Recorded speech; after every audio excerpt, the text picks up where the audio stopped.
You're going to blackmail him with all the evidence that you have. We're going there now. How can you blackmail? Hello everyone, welcome to another episode of Lolo's Diary. My name is Lolo Cynthia. Today we are discussing something really serious. A lady reached out to me that her professor has been sexually harassing her and she just doesn't know what to do. Now, I want to give a disclaimer that this video is going to be talking about things that people might assume to be immoral, but I'm just telling you real life actions for real life situations, okay? So there are things that can happen in a situation like this. When it comes to someone who is in a position of power, you need to remember that this person is not just looking for sex. The person is actually taking advantage of their power. The person believes that they can act as they like without repercussions. So what you want to do in this kind of situation is to upset the power. One, report to the board of the school authorities if you believe they take this kind of situation seriously. Two, you can blackmail this man. I know where I'm going to talk about this one. Or three, you can do nothing. You can say, you know what, like I can't even, start to think about reporting. I'm going through the blackmail. I'm just going to endure this. Once he's done, I know at least I've gotten my result and I can go. Three scenarios, three choices, all have different consequences. The first one is reporting to the board. Before you even report, before you even blackmail or things like that, you have to get evidence. Evidence, video, pictures, text, emails.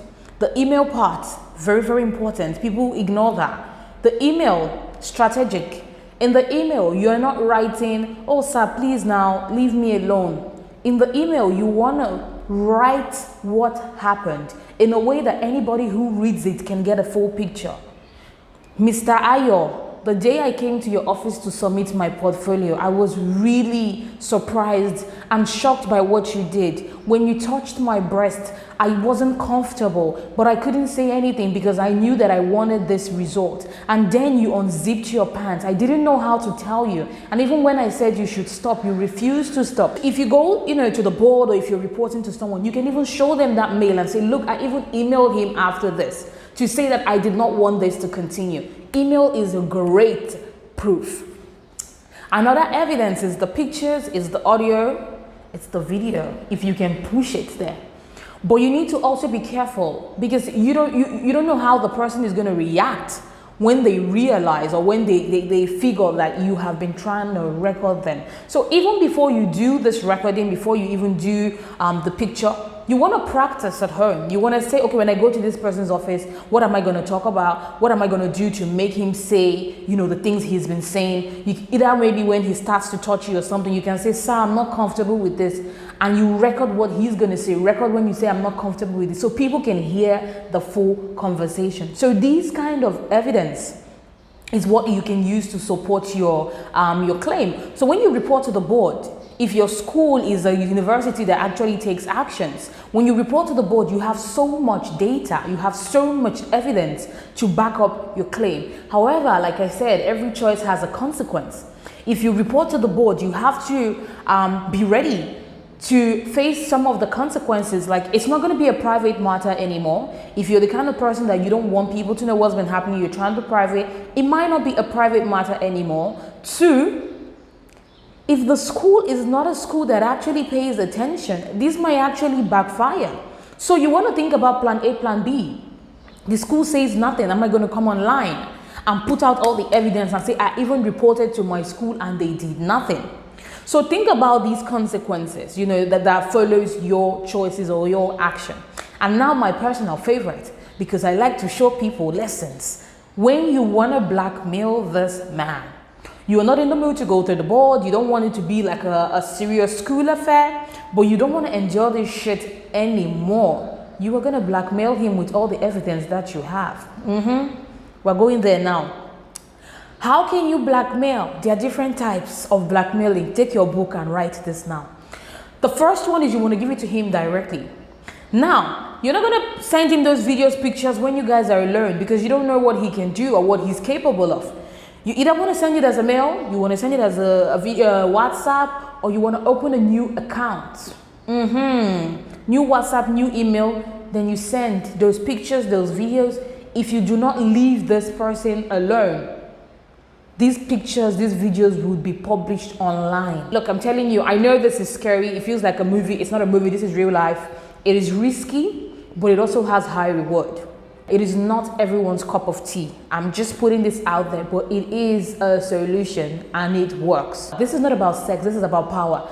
If you blackmail in quote, this is you regaining power and telling them that this dynamic where you feel like you have authority over me isn't going to happen anymore. Another way of blackmail, don't go directly to him. You want to send it to people that he cares about. Is he married? You want to look for his wife on Facebook. Is he a church goer? You want to find 1 or 2 church members that you know he's really good with. Does he have strong ties with certain lecturers? You want to find those lecturers. This one means that you must have, like, your heart must be strong and you must be ready for the consequences. Like I say, you don't know how people are going to react when you put them in these kind of positions. So you also want to think about the consequences of your action. You also want to talk to friends. You want to tell some of your close people that this is what this guy is doing, just so that you have people that can back you up, so that you have people that can say, yes, she has told me about this and this is what has been going on in the past. However, if you don't want to report to the school, because again, that comes with a lot of, consequences as well. But if you don't want to go through the route of blackmailing, because that again is a choice that comes with consequences, you can do nothing, which I really do not agree with, but I understand, because it might be the easiest option to just endure and say this for the short time. After a while, I'll be done. I would go back, I'll finish my school. I can continue my life. Then maybe I can expose what he did when I am in a position of security. And again, that is a valid choice, but it does come with consequences. Your self-esteem might be hit. You have to endure harassment just because you want to pass your course. Think about everything that I have said. If you do choose to blackmail, I'm bringing this back again, and he refrains or he restrains himself from doing anything, once you graduate from that course, you lick it. You lick it because you know that you are not the only person he's doing that with. Another thing is this.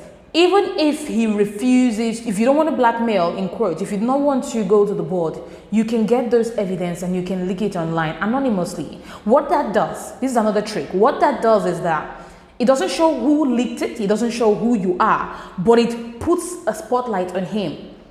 If he has been doing this with you, he has been doing this with others. Now people are watching him. Now those things he has been doing, he cannot do it anymore because he knows people are watching him.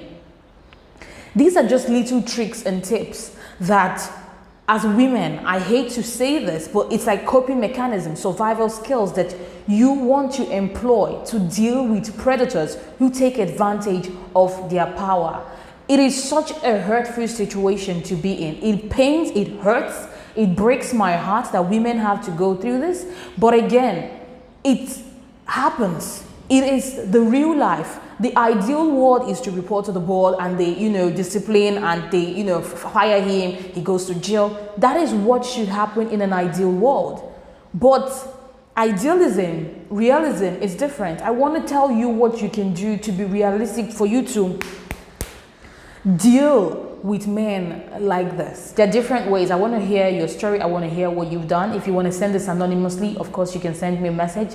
And I would love to just share other people's stories with this lady so she can feel and know that she isn't alone. Thank you so much for watching this week's vlog. My name is Lolo Cynthia, and I'll see you next week. Bye-bye.